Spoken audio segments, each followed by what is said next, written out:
एक गांव में मनोज और सुनील नाम के दो सगे भाई रहते थे जो बहुत गरीब थे। दोनों योजना बनाते हैं, चलो एक टेम्पो खरीद लेते हैं और उसे चलाएंगे और पैसे कमाएंगे। मनोज, चल भाई एक टेम्पो खरीद लेते हैं। मैंने कुछ पैसे उधार ले रखा है, उसी से। ठीक है भैया।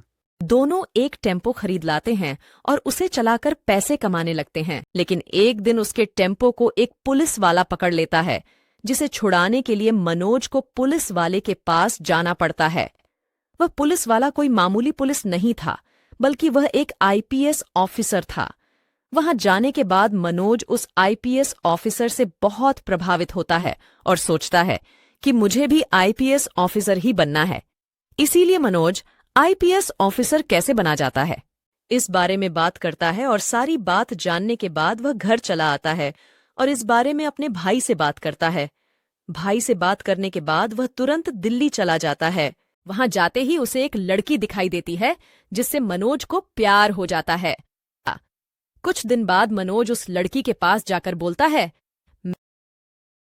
मैं तुमसे बहुत प्यार करता हूं। ऐसा सुनते ही लड़की गुस्से से कहती है, आर यू मैड? मैं यहाँ पढ़ने आई हूँ और कुछ करने आई हूँ, और मेरे ख्याल से तुम भी यही करने आए हो यहाँ पर।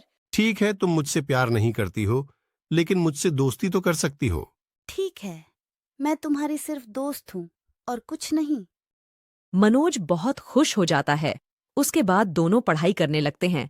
लेकिन फर्स्ट अटेम्प्ट में श्रेया का एग्जाम क्लियर हो जाता है। मनोज एग्जाम क्लियर नहीं कर पाता। दूसरे साल मनोज एग्जाम क्लियर नहीं कर पाता। दूसरे साल भी मनोज एग्जाम नहीं निकाल पाता। बहुत दुखी हो जाता है और सोचता है कि अब तो मुझे श्रेया भी छोड़कर चली जाएगी। श्रेया साथ नहीं छोड़ती है और मनोज फिर एक बार और। मनोज फिर एग्जाम देता है और इस बार वह आईपीएस ऑफिसर बन जाता है। श्रेया आईआरएस ऑफिसर बन जाती है। फिर बाद में दोनों शादी कर लेते हैं। इस प्रकार वे अपने मेहनत और लगन से अपने सारे सपनों को पूरा कर लेते हैं और एक साथ मिलकर दोनों अपने समाज की सेवा करते हैं।